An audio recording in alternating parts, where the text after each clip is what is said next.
Alrighty, and we're going.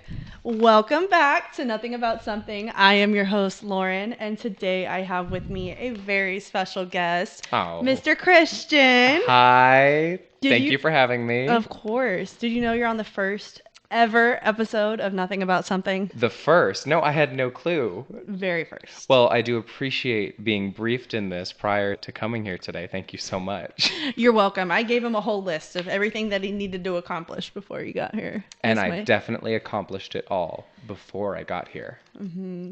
So there's a lot of pressure with being the first guest. You really got to be elaborate. That's why I chose you, because I knew, I was like, if anybody's going to bring energy to the podcast, it's going to be Christian. I appreciate that faith. Thank you. You're welcome. You're welcome. So hopefully we're going to hook people in and they're going to want to listen to our episodes. Absolutely. That's what we're here to do, right? Yeah. Okay. So today our episode is called Drinking and Debunking. And Christian made us some really delicious drinks. He found blueberries in my freezer that I forgot I even had. Sorry for going in there without asking, but I thought it would be a nice addition. It was. It was a nice touch. I'm very happy. Shall we? Cheers. Alrighty. So today what we're gonna do is I found, I would say, about 7 different myths online, and we're gonna go through and we're gonna bust these myths. Disclosure: everything is a myth. Nothing is true. So there's no gotcha moments in this.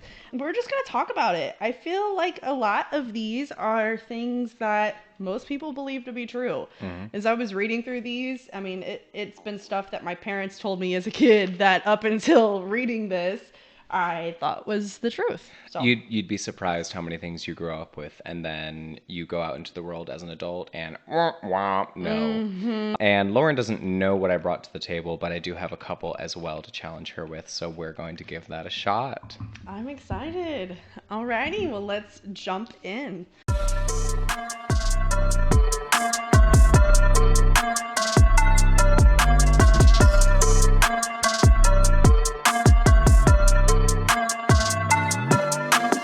Oh, are you ready? Wait, we're making another one? Shit. So the first one that I have for you is the 5-second rule. So the idea that food dropped on the ground is safe to eat if it's picked up within 5 seconds. This is going to hurt me. This is going to cause some serious psychic damage to me, because as someone who does drop things frequently, I need this to be true. Well, that's exactly what it said. It said that this myth is a way for people to justify eating food that they've dropped on the floor. I mean, if I spend $5 on a cake pop from Starbucks and I drop that shit, I'm going to pick it up and eat it. I'll do it for a $1 anything. I mean, food is food. Hi, thank you. How low will you go? Like a piece of gum. So you drop a piece of gum on the ground. No, because the gum is disgusting. I mean, we've all, you watch in the movies, someone eats a piece of gum off the bottom of the desk. I have that connotation to it. Now, in today's market, if I fry an egg and it goes on the floor, you best believe I'm picking up that $15 meal. I know. I paid like $8 for 18 eggs. I don't even want to do that math. Yeah, no, I used to work in front of house in restaurants and clubs and everything, and the spill sheet is not something that I want to bring into my life in terms of keeping track of waste and loss. So I'd rather minimize that. You'd rather eat it. Well, apparently it can happen immediately where bacteria goes on the surface of food. Now, that depends on different factors, such as, like, I think it said the type of food, the surface it falls on, the type of bacteria that's present on the surface it falls on. But I guess from looking at this, food dropped immediately will get bacteria on it. And that makes sense. I mean, you think about it, bacteria is everywhere, right? So really, I mean, bacteria is getting onto your food the moment it's made, right? So I'd like to think that maybe the bacteria doesn't grow much in that time, and maybe that's the most important thing, but obviously maybe the most important thing is where you're dropping it. Oh, yeah. I like to say what doesn't kill you makes you stronger. So if you live, you know what? strengthened immune Right. system. Now, I'm not going to out myself as a nasty girl. I'm not I'm not dropping this near the litter box. I'm not dropping Yeah. this, and I clean everything, but Fair. let's give ourselves a little bit of grace How when we about drop the food. dirty floor? Like if you have a dirty floor, you drop, I don't know, like a cracker. Immediate no. Really? Immediate no. Dirty floor, no. Oh. No. Don't ask me what I did the other day. I had a whole box of Cheez-Its, brand new box of Cheez-Its. I dropped the Cheez-It on the ground. I think I gave her one, but I'm pretty sure I picked up the other one and ate it. But it's like my floor. It's my dirty floor. You made that. Yeah, I think there's something to be said too for, I think you said the type of food that drops on the floor, right? Like if it's wet, It's going to absorb it. ew. Yeah. Something really gross about that. Like I'm not spilling guac on my counter and saying, let me wipe that up with my finger and eat it. But maybe if a piece of bread falls onto the counter, I'll pick that up and I'll make my sandwich. Oh, yeah. I'm right there with you. And I'm not gonna make myself feel gross about that. Yep. I feel like it's something we just choose not to believe is really a thing. So, but hey, what doesn't kill you makes you stronger. So, Absolutely. all right. So I'm going to skip this one and come back to it. Full disclosure, Christian already knows what this one myth is. So I'm going to Okay. circle back. I remember that one. He doesn't know any of the other ones he's getting into, but I had to give him some kind of test myth so he knew what he was getting into. So, all right, next one. Coffee stunts your growth. So this one, that's interesting because I have always believed this to be true. Really? Especially as someone with ADHD who grew up on stimulants, not for my entire childhood, but the later half, especially once I got into high school. I knew some kids that had been on Adderall since 4th grade. And the overall idea was that stimulants, including coffee, would stunt your growth. He was short, so I thought there was some truth to that. And also, He was short. well, I'll also tell you, my doctors, when I was growing up, they check your growth plates and they kind of try to give you an idea of how tall you're going to be so that you can track your growth and everything.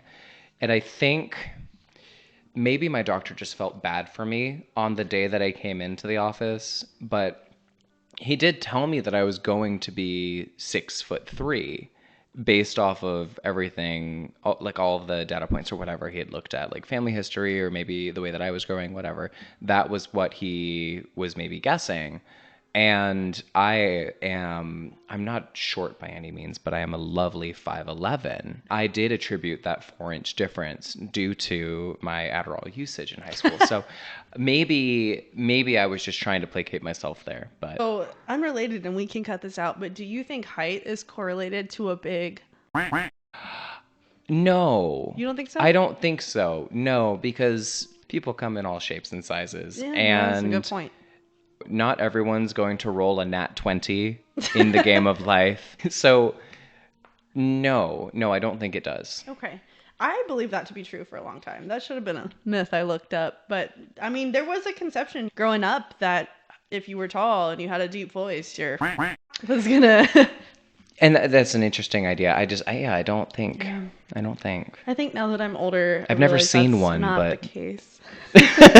Never. Yeah, me neither. Right. What are you talking about? Anyways, so with coffee stunning your growth, where this misconception came from is people believed that coffee causes osteoporosis. And if you don't know what osteoporosis is, I'm using my college degree here. You know, it's coming in use for something, right? But osteoporosis is where your bones are... They're porous, right? Yes, and they're not strong anymore. They're kind of breaking down. The bone mineral density is decreased.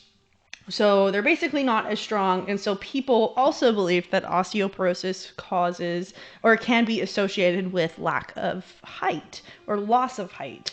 Now, that's going to bring a separate argument into it because I know older people, I used to work with geriatrics, they do like to think that they shrink as they get older. So this could be true, but as far as what I looked up, it says the two are not correlated, but that is where this misconception comes from, that coffee stunts it. So that's interesting with the osteoporosis or osteopenia and height loss. I don't from what I understand, I think that does happen, but it's more posture, it's more muscular, and of course, probably something to do with like the compression of the spine over time. Yep. But I don't think your bones get shorter Yeah. with osteoporosis. No, they No. don't. They just lose their density, their Yeah. strength. Yeah, but so nothing as far as like when you drink caffeine, it doesn't change anything hormonally that will make you Correct. shorter over time. Yep. Okay. It just says you're good. I mean, I'm sure there's a lot of other health Yeah. conditions that you can get from drinking too much caffeine or an excessive caffeine intake, high blood pressure, with your heart racing because of the coffee. And I'm sure there's many other things that could affect you from coffee, but the myth that coffee stunts your growth has been disproven. Yeah. So. I guess the one thing that I could think of, because I don't know about you, when I drink coffee, especially if I'm like 2 cups in, or if I think back to when I did take Adderall for my ADHD, it definitely suppresses your appetite. So maybe there could be some truth to it where you might not eat enough food to help you grow, especially if you're in like the earlier stages where that food intake is really going to impact that. But I guess that's not the caffeine itself, is it? It's going to be a food intake issue, and whether food impacts your ability to grow is a whole different thing too. I mean, I think grow outwards it impacts, but up, vertically, I'm not too sure. So, but you know my degrees in this. I should be able to be spitting facts at you, but it's been so long that I'm like, And you know, you fully could have let me believe that your degree was in something else entirely, and I would not have discredited you for it. But I also have an astrology degree, by the way. astrology, Yeah, science of stars. science of stars, astronomy, Oh gosh. because that was Well, that's been that was disproven. what really got me. Yeah, because I considered bringing the idea of astrology as a whole to the table for this. What did I say? You said astrology. Yeah, astronomy. Oh, I love it. The blueberries in the drink. That was 5 years ago, right? So, or Oh, however many, I can't keep It's been a track. while. Yeah. It's been a while. So, all right, moving on. So, this one, my mom used to tell me all the time as a kid. My dad reinforced it. So, my whole family was really on board with this one. But mom and dad, it's wrong. The idea that when you crack your knuckles, it causes arthritis. Oh, okay. Thank God. So I this know. is, I'm like, I need to. yeah, it's really reassuring. I did, yeah. Give the listeners some ASMR here. My neck too. So, tell me where does that one come from? So this one, I guess there have been several studies compared rates of hand arthritis among habitual knuckle crackers, and people who don't crack their knuckles found no correlation between knuckle cracking and the development of arthritis. So some studies indicate that knuckle cracking may be associated with hand swelling and lower grip strength or damage to the ligaments and soft tissue that surround the joint and the dislocation of the tendons. But that got me thinking, my mom didn't just say arthritis. My mom said that it would make your knuckles bigger. And she would always show me her hands and she would say, my fingers are fat because I've cracked my knuckles my whole life. She's like, you're going to have fat fingers too. But I can't help it. It's been a habit that I just picked up as a kid and I do Right. that. I crack my neck, I crack everything. So I looked that one up too. It will not make them bigger. So all that the cracking is a sound caused by the gas bubbles within the synovial fluids of the joints. So that's basically your joint fluid. Mm-hmm. It's not your bones growing. So overall, if there are any long-term side effects to worry about, it's not super severe. So that one's a little bit technical though, isn't it? Because what we're really talking about is, does it cause arthritis? Yes or no? No. Mm-hmm. But damage to ligaments, weaker grip strength, things like that, your average person, do they know the difference between that and arthritis? Probably not. Probably not, right? So to someone who anecdotally has cracked their knuckles all their life and now has a lot of hand pain, maybe that's that's just the name that they're trying to give to what they experience. I wouldn't put it past people, honestly, to not look it up. Say, Yeah. I have pain. It's arthritis. It Yeah. must be from cracking my Well, knuckles. you think pain in your joints, right? Yeah. I have pain in my joints. Yeah. I have a lot. I'm not arthritic. You're too young for that.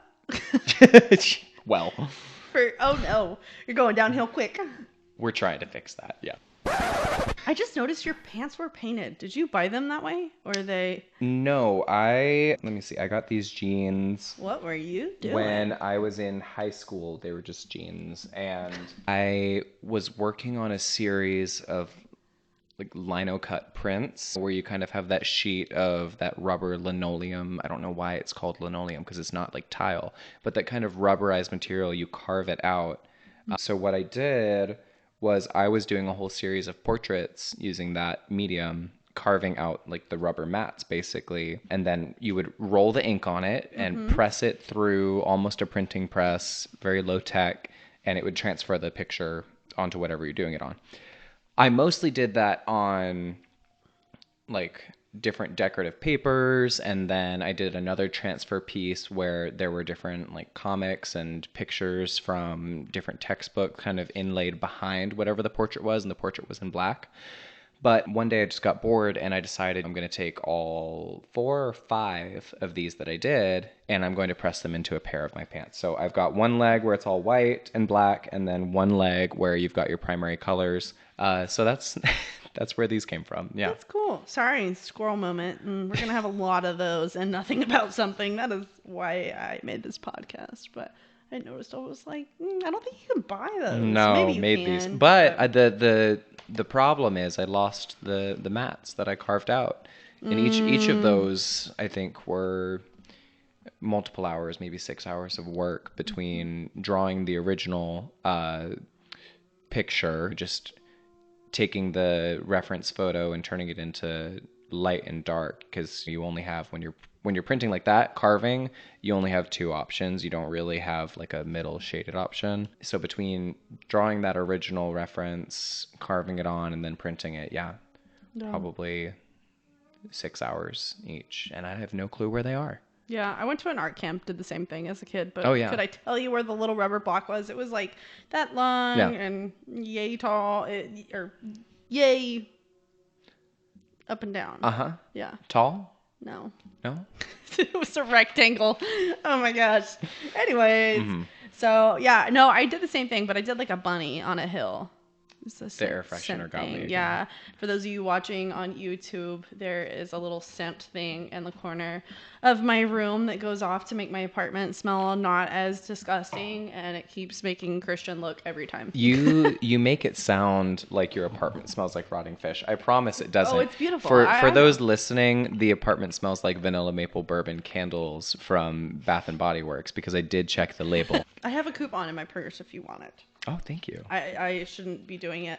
There's a whole other thing about candles. Apparently the candle wax can coat the walls, because where does the candle go when you burn it?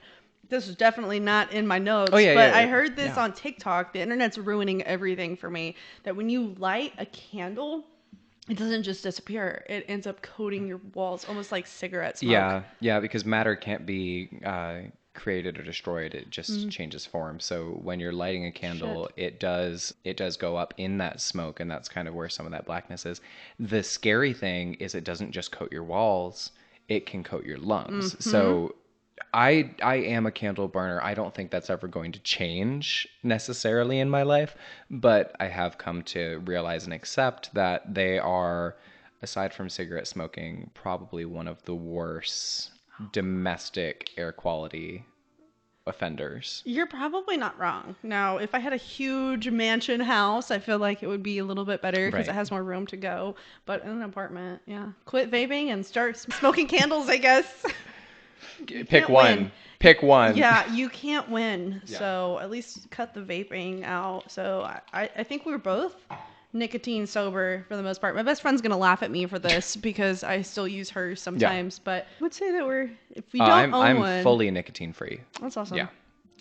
It's not for me. It's a journey. Yeah.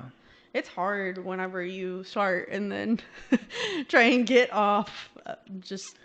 to Oh, boom. yeah. Yeah. Well, and we grew up in the generation too where that was kind of presented really when we were in high school as the safe alternative. And The cool thing we've come too. to learn absolutely that that is not the case. Oh my gosh, Yeah. yeah. And you were hot shit in high school for us or middle school. If you had a vape, like you were the next best thing. Like, oh, can I hit your vape? Can I hit it? Like, is it really real? I remember we had those big ass Hmm. mods back in high school or middle school for some people listening.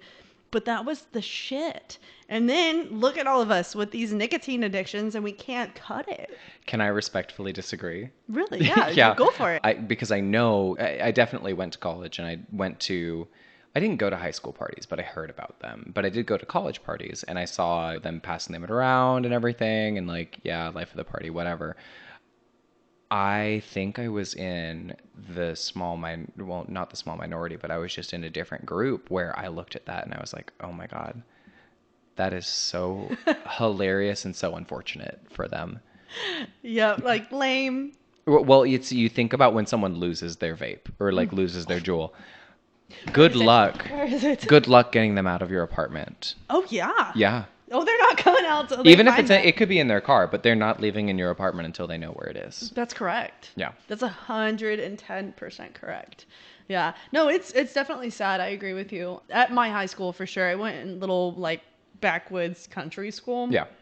So a lot of the people, if you had a vape, you were like the cool kids. And I don't mean to look down or anything. It's. Oh, yeah, no. I've definitely used one before, and I've definitely come to the conclusion that it's not for me. And the unfortunate thing is that it's stress that leads a lot of people to it. So yeah, I can understand that, but Yeah.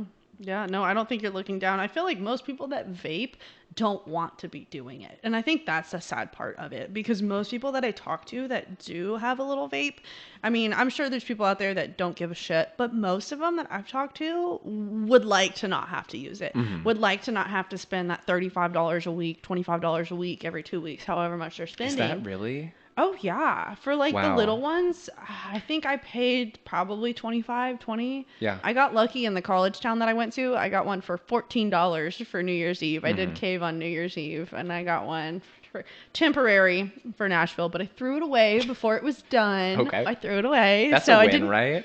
Yeah, that's a new one for me. I typically will let it like finish out till it's on its last dying leg. But apparently that's bad for you too. I mean, it's everything's bad for you. Yeah, maybe once it smells like smoke, it's time Yeah, to. it's probably time. Yeah. Well, we can move on to the next one if you're ready. Yeah, let's go Okay. for it. What number is this? To be honest, I'm kind of skipping around. Okay. So probably like 4 or 5.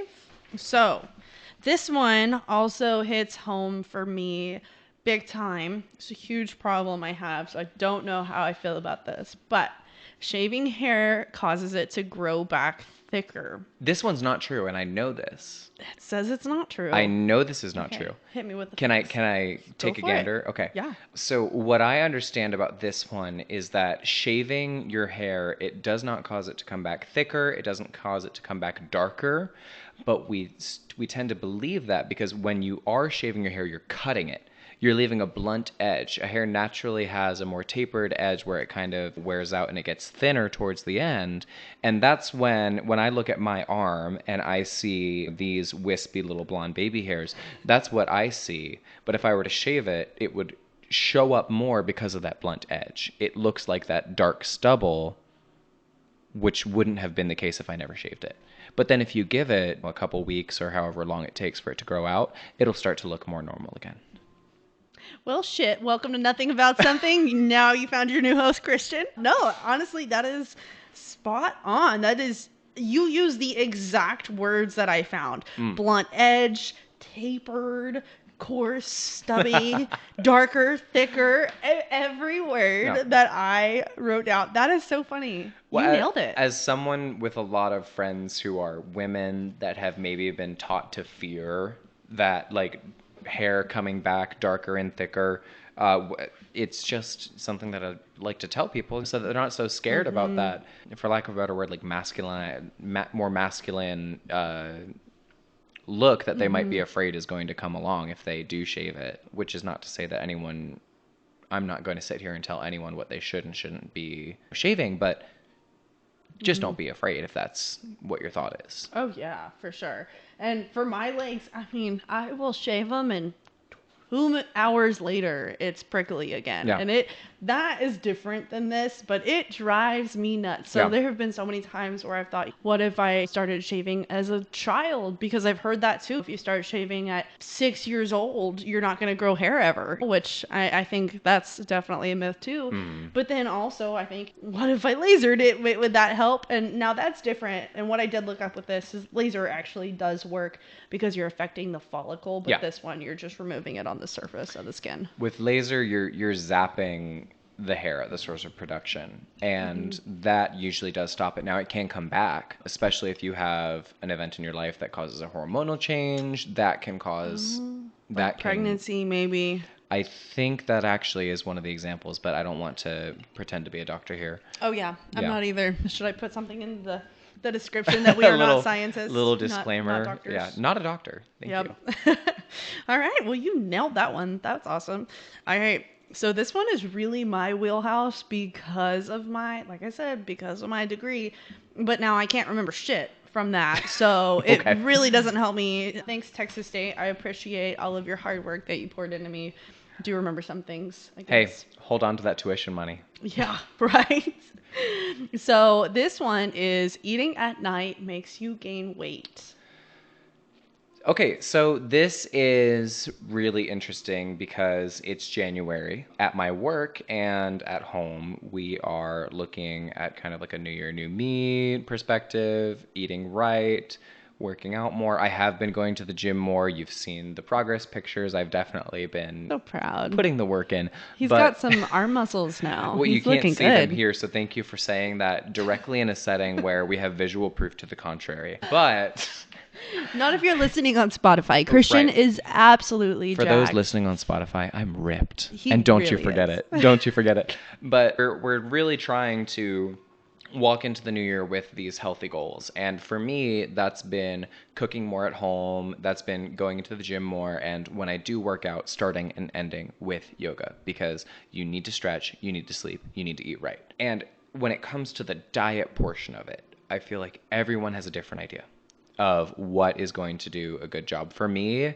I know that I have high blood pressure, so minimizing the sodium in my food, avoiding caffeine as much as I can. So now I'm down to 1 cup a day of coffee. Those are the most helpful things for me, but everyone else is kind of more in talking about like macros and the time of day to eat. Don't eat past 7 p.m. or intermittent fasting. And I feel like a lot of that can get really messy really quick. And one thing that I've heard is that like you want to make your earliest meal in the day your biggest, and that's when you want to have all your carbs, because if you eat them late at night, it's going to turn into fat. And I don't understand that. So you touched on a lot there. I do agree with breakfast being you have to eat breakfast. I think Okay. breakfast is important because you're going to get most of your energy from carbohydrates. So whenever you're ingesting carbs, that's what's going to give your body energy. Now, there are exceptions if you're on the keto diet and then your energy is coming from fats and you're in ketosis, your energy is going to come from that source. But for most of us out there, our energy is coming from carbs. Mm-hmm. So you do want to eat those in the morning so you have sustained energy throughout the day. But that's not to say you cut off eating carbs throughout the day, because if you actually were to sit down and track your food, you're not going to eat a ton of carbs, enough to sustain you just at breakfast. You need to consistently be eating them throughout the day. So if you were to eat carbs at night, it's not necessarily going to turn into fat, because at the end of the day, calories are calories. Right. You know, what you put in is important. So if you're going to eat a Twinkie versus some rice, big difference there. You know, both carbs, difference on how they digest. But say it's completely healthy food that we're dealing with here, right? And you time it so you eat a bowl of white rice before bed. We're actually about to have poke, so it's kind of later at night. Start poke. I don't know if that's how you say it. Poke, yeah. Poke. Okay. So we're about to have that kind of at night, a little bit later. So the theory is that your body is your metabolism slows down at night. Now, whether that is true or not, I'm sure, yes, it is true because you're not actively going, you're resting. But calories are calories. So you eating an extra meal before bed will cause you to gain weight because if you're eating above your maintenance, you're going to gain. Yeah. But if you're eating below your maintenance, there's no reason for you to gain weight. So say the third meal of the day, I eat when I wake up, I eat lunch, and then I eat dinner at 9 p.m. and then I go to bed at 9:30. That's technically right before bed. But if that's my dinner, that's going to digest overnight, and that's just a part of my macros. Now, what they were saying whenever I was doing some research on this is typically the weight gain comes from people that have made this an unhealthy habit. I mean, I've done this where I've gotten a pint of ice cream at HEB 10:30 at night, decided that that sounded good, came all the way back, and then had my pint of ice cream before bed. Of course, that's going to cause weight gain. Now, whether I ate it at 8 in the morning or 10:30 at night, completely different. That doesn't really matter. Right. I still ate it, and it's additional to my maintenance line. Yeah. The body isn't so much looking at calendar dates as far as and breaking it down into the hours. It's just your intake is your intake. Correct. And Yeah. if you are exceeding your maintenance, then that's whenever you're going to gain weight.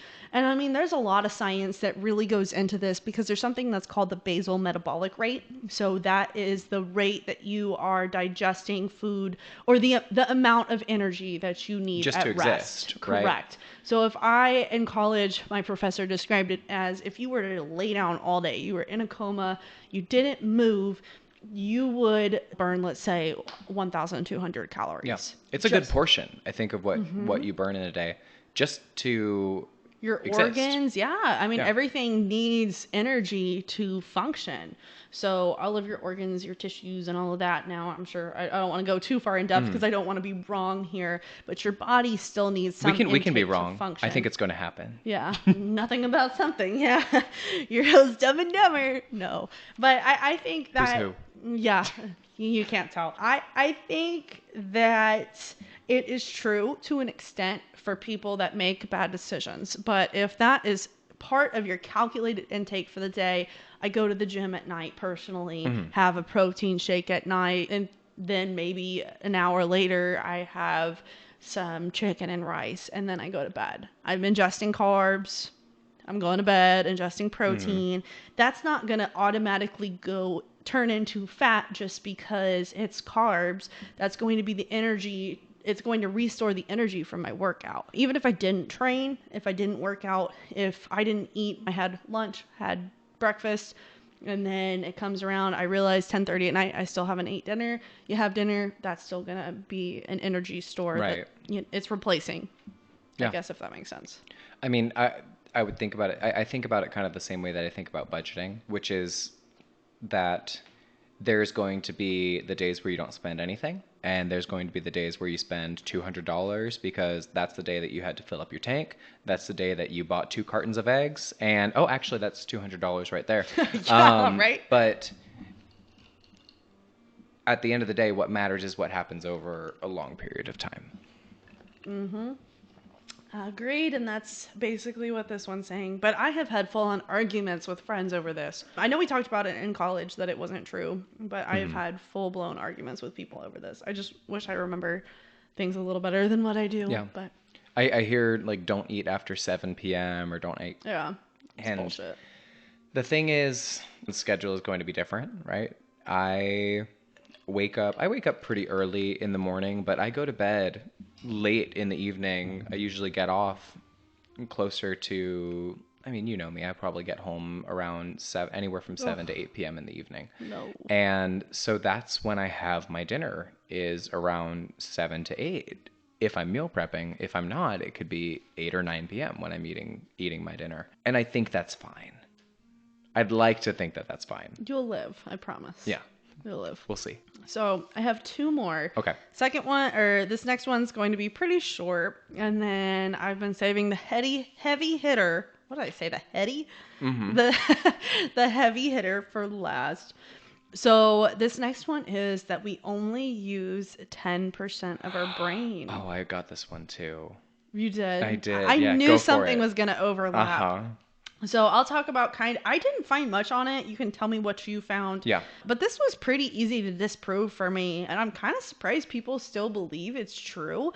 But they said in reality, we use different parts of our brain depending on the task. And there's no inactive or unused parts of the brain, which makes total sense to Yeah. me. I mean, I've taken so many psychology classes that I know that to be true. But I guess some people believe that's still a thing. Yeah, well, it's kind of perpetuated by pop culture, right? You think about all of those movies like Limitless or Lucy, Scarlett Johansson, good movie, where the whole premise is only X amount of our brain is used by the average person. If we tap into that, we love the idea of this untapped potential that if we just plugged into this hidden power, that all of a sudden we could do anything. And I think that that's a fun idea for people. Doesn't mean it's true. From what I read, I think, and I don't want to get this wrong, but that whole myth kind of started, around in the 1800s, where people were comparing the learning abilities and accomplishments of child prodigies to your average person whose brain is not going to be necessarily as active, right? And as we got these different ways to kind of image that and get visuals of that, we noticed that certain areas of the brain were more active than others. And when you think about it, there are certain things that you're doing all day long, right? It kind of ties back to that basal metabolic rate. Your body is always doing something. You're breathing. Your medulla is busy with that. You're breathing, your heart is pumping, your blood is flowing, you're metabolizing, you're filtering out different things in your bloodstream with your kidneys, right?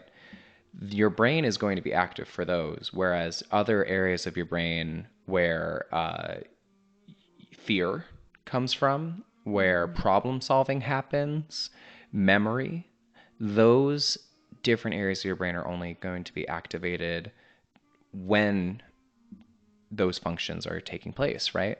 So throughout the day, yes, 100% of your brain is utilized, but at any given moment, you might be using a certain amount of it. Yeah. No, I think you've nailed it. I'm really glad you had that one because I did not have that input. I just thought it was interesting. But still, the idea of being able to take a pill and access everything that was secretly hidden, sure, that's a very sexy idea, I think, for some people. So Exciting this is idea. definitely going to be a future episode of mine, but just the effects of LSD and acid on the brain. So LSD, correct me if I'm wrong, but LSD is like a man-made psychedelic drug, whereas mushrooms are naturally grown. But people still say that those cause you to tap into a different portion of your brain because you're experiencing a whole different thought process. But maybe it's just rewiring your thought process a little bit. But I don't know. I've heard both. I don't know. I'm certainly not speaking from a place of experience here. Surgic acid, which I believe is what LSD is, I do think it is naturally occurring. This came up in a couple courses, so I'm just trying to remember. I do think it's naturally occurring, but that it's then kind of extracted, right? Okay. Whereas the psilocybin, the mushrooms, that's a different... Yes. I believe it's a different chemical compound, maybe a group of them. I don't know about unlocking different portions of your brain because we've already discussed that all of your brain is utilized throughout the day. And if not throughout the day, then maybe throughout a longer period of time. But every part of your brain does have a function and it does get used. I would believe that certain areas of your brain become more active or active for longer or more frequently than they would be usually. That makes sense. That does make sense. One thing that I did do a little bit of research on, not in a lab, but just reading when I was in school, was actually about, ecstasy, right? And the serotonin release that happens when you're on ecstasy. And never experienced this myself, but I went to school in California, so I knew some people, right? That they would go to music festivals or things like that, and you would experience this really intense, almost depression in the days following because your brain would flood itself with serotonin that was already there but hadn't been released into the synapses yet from Yes. Again, not a doctor. No, that's correct. And then Yeah. it goes back to normal after. And Right. it produces this insane come down. I'm not speaking from personal experience. However, I do know a lot of frequent consumers of Right. this product, or You it did used to in work. You college. used to Yeah. work in the nightlife setting, right? Yeah. So Oh, yeah. Yeah. So it's pretty easy to you pinpoint hear people about it. who, yeah. Yeah. So I would think it's probably something a bit more like that, Yeah. where there is a heightened release of certain neurotransmitters, and maybe different parts of our brain are more active than they would be on a normal basis. But I don't think we're unlocking our prehistoric abilities or anything like that. Yeah. I think that's a step too far. I think scientists happen to agree with you there on that one. I would hope. Well, this is the last myth that I have for you, and you already know what it is, but whenever I said it in front of you and Yesenia, who is shameless promo on episode 2 of Nothing About Something, so be sure to listen to that. Love her. But the full moon effect, so the belief that the full moon causes people to act more erratically or behave differently. Mm-hmm. And so you did mention that I worked in nightlife, and this is something that is brought up pretty frequently, is that when there's a full moon outside, you're going outside, the bouncer's out the door, you're looking at the full moon, okay, full moon, people are going to act wild tonight. And there's always something that goes on. And so people tend to attribute that to the full moon. But this was saying that that's not the case. Yeah, I think it is a lot like astrology that you have your degree in, right? I think confirmation bias plays a heavy hand in this, where something crazy happens, you have a crazy night and you wonder, is it a full moon? Because we've heard this growing up. And if you go to check it and it's not the case, you think, okay, well, something else was causing people to be crazy. But if you have a crazy night or a crazy day and people are acting up and you think, what if it's a full moon? And you check, as I did 2 weeks ago, just joking, and it is the case, all of a sudden you believe that a little bit more, right? Yep. Your cousin is telling you that they're a Capricorn, and you're like, oh my God, that is so you. And that reinforces your belief in that, because you're making connections to convince yourself that you were correct all along. Mm-hmm. Or they tell you you're a Capricorn, and you're like, no way, that's true. Then you find out their moon sign's a Leo. And you're like, that makes sense. Yeah. You're going to find the one thing that makes you correct. Of course. Yeah. Of course. And then you're going to believe it and you're going to die on that hill. So if you don't know the full moon effect, haven't heard of it, it's also under the lunacy effect, if I'm saying that correctly, or the Transylvania effect. So it's rooted in ancient beliefs that the moon has a powerful influence on human affairs. And it has been linked to everything from increased crime and madness to changes in behavior and sleep patterns. So during the 1970s, there was a psychiatrist named Arnold Labier. He's theorized that the moon influenced the body's biological tides and that altered human behavior, leading to increased rates of violence and homicide.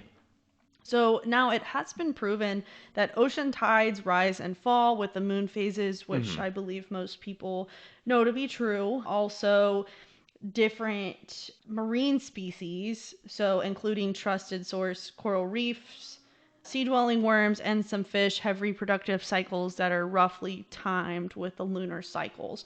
So there are some things that do change based on the moon and its cycles. And another thing that's actually been proven with humans is that it can affect sleep latency. So this has led to the development of circadian rhythms that affects many of your body's systems. So basically, the moon affects your sleep, or it can affect your sleep, whether that is too much light shining in your room and that keeps you up, or the circadian rhythms, as it's saying, affecting your mental and physical health.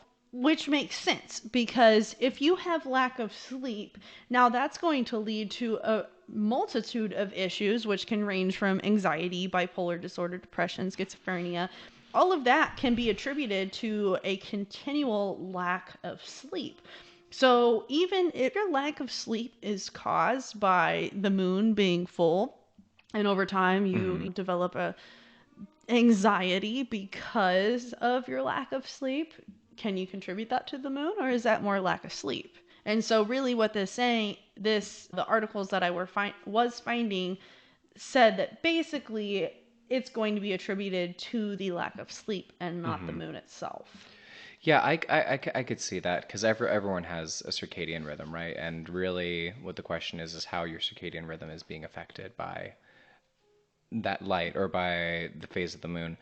I think the key difference is the claim that the full moon has more light and this might affect people's sleep, which leads to changes in their behavior?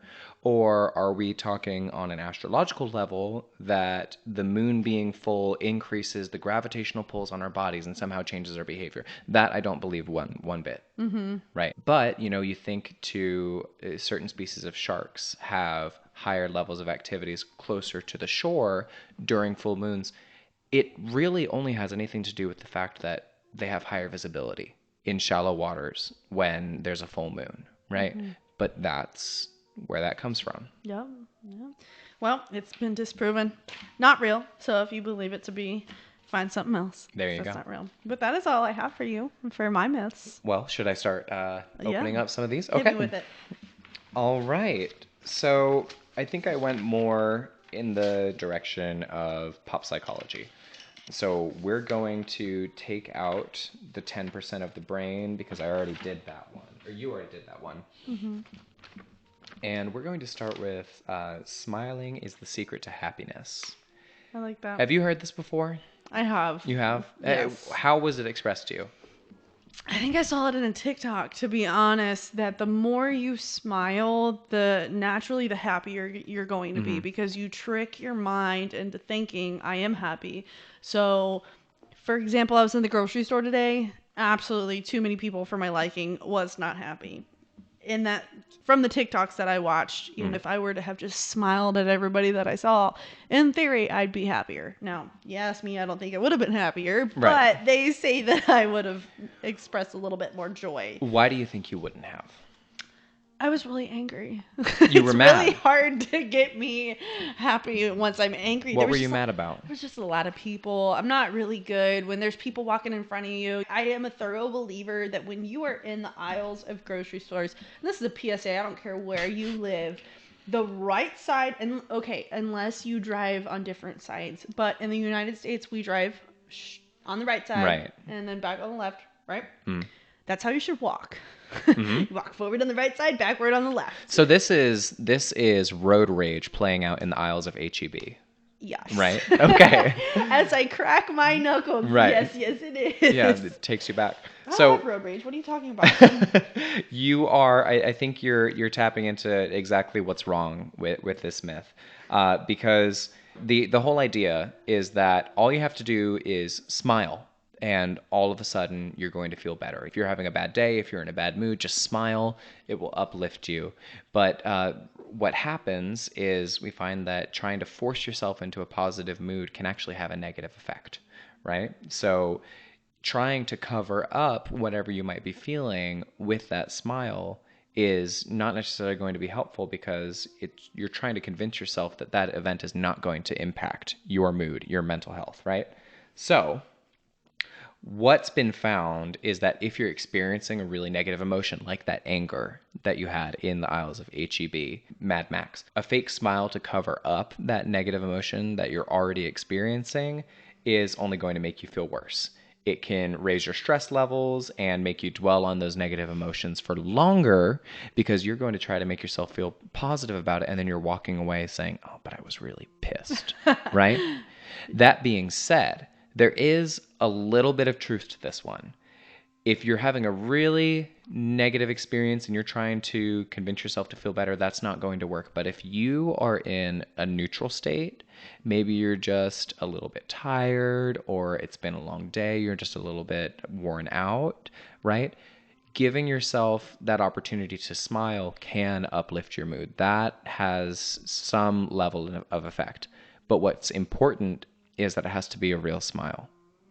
It has to use all of the same muscle groups that a real smile, not the one that you're putting on for the photo, it has to activate all of those same muscle groups to have that sort of effect on you. Real smiles, you upturn a little bit at the corner of your eyes. It activates those muscles, whereas a fake smile, if you're just smiling for the camera, you might just hi. So it's going to be the smile that does activate the muscles near your eye that is going to make you feel a little bit more of a positive mood. But again, that's only if you're in a neutral state. If you are experiencing negative emotions, anger, sadness, anything like that, it's best to recognize that and address it. Of course, if you're at work or you're in a public setting, maybe we still put on that fake smile, but you still want to recognize that emotion. Yeah. Yeah. I like that. So yeah, the smile, just don't force it too much. Yeah, I can see that, being even more annoyed that I smiled at somebody Right. that I wasn't a fan of. But yeah. And I've been guilty of it, smiling through the pain and everything. Oh, And I've seen you do it too many times. Yeah, I think you've probably seen me do it too many times too. Yeah. Right. But yeah, that's kind of how it works. So again, it's genuine happiness is going to cause those muscles near the eyes to contract a little bit, and you think about the Tyra Banks smize, right? Yeah. And it's almost like even if you're just doing that, Yeah. you feel better a little bit, Huh. but not if you're already angry. Yeah. All right. All right. Kind of on a similar vein, actually, the next one is that venting helps you overcome anger. Oh. Uh-huh. I do this a lot. Right. So tell me, what's your experience with that? So these people are going to learn really quick that I have a small dose of anger problems. Just a Our little bit. listeners, Oh, yeah. Yeah, our they're beloved listeners, thank you so much for being here. You're going to learn real quick who I really am. I'm just kidding. I'm going to be the first to say I vent a lot. I don't keep it to myself. I would say it does help. It doesn't, and okay. It helps if my problem is solved after I finish the venting. That might be a female thing, but whenever I rant and rave to my best friend about something that's wrong and she gives me a solution to it, I'm going to feel better because she gave me a solution. But if she just listens, I don't really think I'm going to feel that much better. So that I think is going to be that's an important part of this conversation because that's two separate things, right? Yeah. Problem solving and getting counseling on what you're experiencing is one thing. Venting for the sake of getting it out, when you say, I just need to get it off my chest, that's an entirely different thing that we're doing. And as we learned previously, kind of suppressing your emotions can have a negative effect, right? That being said, focusing on that negative emotion, ruminating on it, can also have a negative effect kind of on your emotions, right? Yeah. So a lot of us think that the fastest way to get your anger out is to yell or to tell someone about it, just get it off your chest. But what we're finding, or what people have found, is that venting actually reinforces that negative response that you have to whatever that stimulus has been. So if I'm a little bit angry about something, just angry enough that I feel like I need to get it off my chest, and I go to someone and I say, you know what really grinds my gears? And I start going on my tangent. By the end of that, I have reinforced the belief that what I'm experiencing is negative, and I've reinforced my negative feelings about it. I'm more angry than I was when I first set out. Yeah. So, like, let's use the example of me in the grocery store today, or me in H-E-B.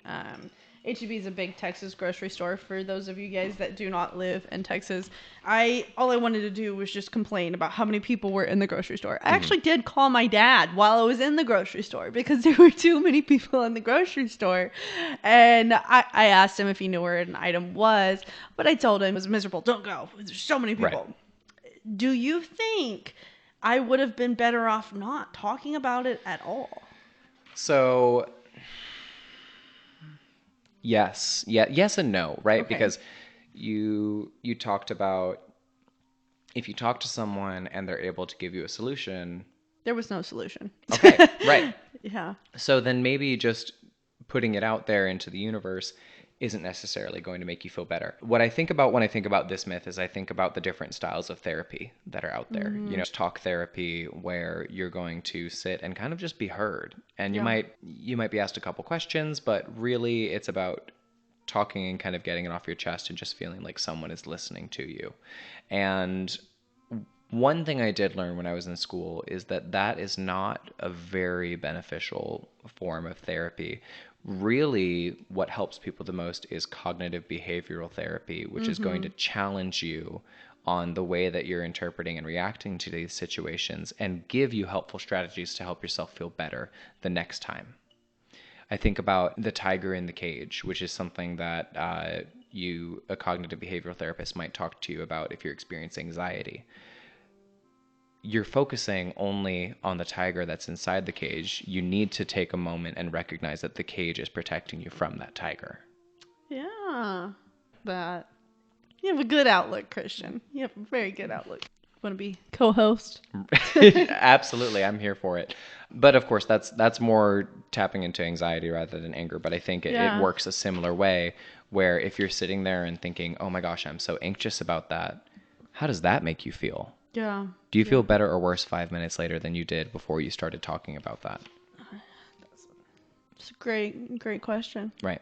I feel like that's something we need to have a follow-up episode on. It depends on the audience demographic of who's listening. So I think that would be a great topic that actually resonates with people is anxiety, depression. Yeah. Does talking about it really help? What helps with it? Because let's be real, most of us struggle with something to that effect. And we're still learning so much about anxiety and depression. Again, I don't want to give too much advice because I'm not a medical professional. Yes. I do think that talking about it is helpful if there are solutions that come from it or helpful strategies that come from it. But sometimes focusing too much on that negative thing can just make you feel worse about it. Yeah, I agree. Dwelling, you don't want to do it. Exactly. Yeah. All right. Okay. Hit me with another one. This is my last one. This is the last one that I have. All right. And I think we have all heard this at different jobs, especially for those of us that might work in the corporate world.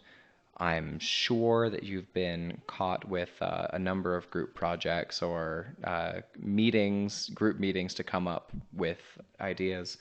And this myth is that people are more creative when they brainstorm in groups. I completely disagree with that. I think that, so if I sit there by myself and come up with a ton of podcast episodes, I can rattle them off. I can figure out what are some fun things that I want to talk about. But if I'm with a friend, if I had a co-host to my show, a true co-host that was there every week, every episode, if I was... I didn't get the job? Oh my gosh. So if I was with them collaborating and we were just bouncing ideas back and forth off each other, you're going to start to think along the lines of what somebody else is thinking. So if you say red, I say blue, you might start to think of the different shades of blue because I said blue. So you're like, okay, light blue, baby blue.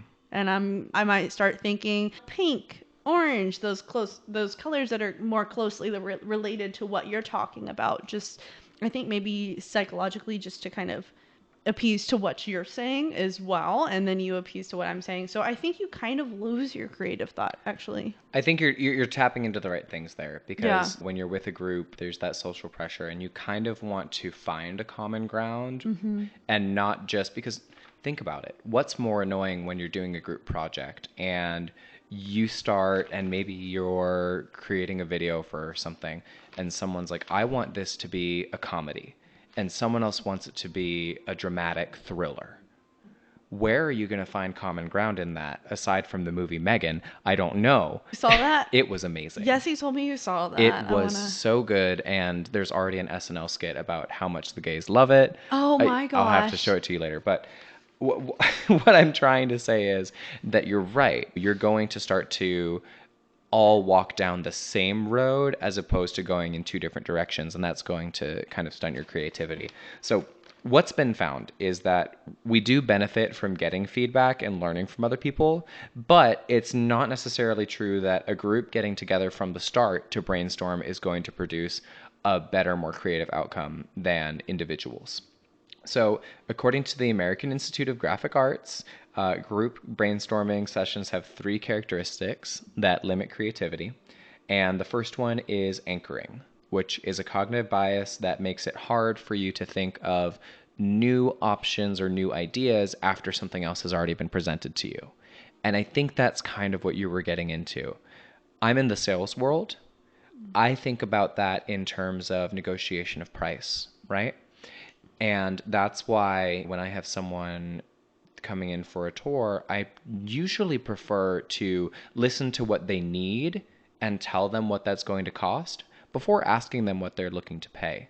Because if they have an idea in their head of what something is going to cost and they don't know what's included and what we have available, we might get stuck at that floor that they've already set. Whereas if we go through our conversation of what they're needing and then I talk to them about this is what's available, this is what that's going to cost, that then becomes their anchor and they can then look at that and say, okay, how much is this worth to me? How much do I need and what can I pay for that?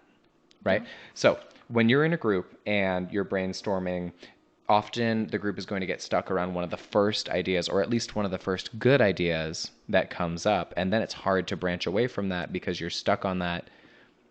And to a certain extent, you kind of just want to have your solution, right? Yeah. Oh, entirely what I was getting at. I knew you would do a much better job than me at explaining that. No, it's called drinking and debunking for a reason. You did great. But the second thing is groupthink, and anchoring is kind of strengthened by that. Peer pressure comes into this, whether it's good or bad or intentional or not, but the whole group kind of starts to think in the same direction. You think about a mob mentality, that's exactly what we're looking at. And the brainstorming and creative thinking and problem solving is stunted by that. Lastly, there is the pressure of it being a social situation, right? You're in front of a group of 5 other people. Some of them you may know, some of them you may not. Depending on how you feel about them and how you want them to feel about you, you're going to edit yourself and change what you're saying. And you might tend to agree to them more because, you want to be in on it. Or you might just not bring up certain things because you feel like the group might not go along with them. Yeah, disapprove. Might disapprove or disagree, and you don't want to be shut down. So those 3 things, I think they're very similar, but they all lead you to limit the amount of creativity that you're putting into your ideas. I wholeheartedly agree with that one as well. Yeah. I think that's a really good one. That's something that so many people, college and even early in your career field, that you might not know. When you're later in your career field, it might be something that you're just stuck in your ways and you don't really give a shit. But younger, you're trying to figure out how to work this new job, work in a corporate setting. If you really want to succeed in what you're doing, it might behoove you to come up with some things before you go into that meeting. And that's the important part, because what it's saying is not that you shouldn't collaborate. It's not that you shouldn't exchange ideas. But brainstorming and coming up with those ideas in a group setting, that's where you become limited. So think of your own ideas, bring what you offer to the table, and then you can collaborate and give feedback on those ideas and maybe find something that gets a little bit of the best of each of your ideas, right? I think about that episode, I think of Parks and Rec. Oh, I love that show. And the city planner, Phil? I can't remember his name. But the city planner, he talks about... Is it Ron? No, Ron it's not Swanson's Ron. It's not Ron. He's gone after 2 seasons, something like that. Okay. Mark. Mark. It's Mark. Yeah. Mark Brandanowitz. He is talking to Leslie, and I think they're coming up with different ideas for a mural in City Hall. And he talks about how the Parks Department came up with a camel. Because when you put a committee together to create a horse, you end up with a camel. And too many different ideas come together and you try to compromise and get it all to go into one path, and then you end up with something that doesn't necessarily work for any of the purposes that you set out for. Whereas if you go in one direction. That being said, I don't know if that actually agrees with what we just read. I don't think it does. I think that goes in the opposite direction. It's called drinking and debunking for a reason. Drinking and debunking. Well, that is it for episode number 1 of Nothing About Something. Thank you so much for having me. I'm happy to be here. Hope to be back someday soon, and super excited to see where this goes for you. Yeah, thank you. Alrighty, and that is it. You guys have a great rest of your day. Thank you for tuning in, and be sure to rate and subscribe to our podcast. That actually helps us to be noticed by other people. So if you enjoyed the content, just go ahead. You can leave us a few word comment. You could leave us a 5-star review. We'd really appreciate it. All right, that's it. Have a great rest of your day. Bye. Bye.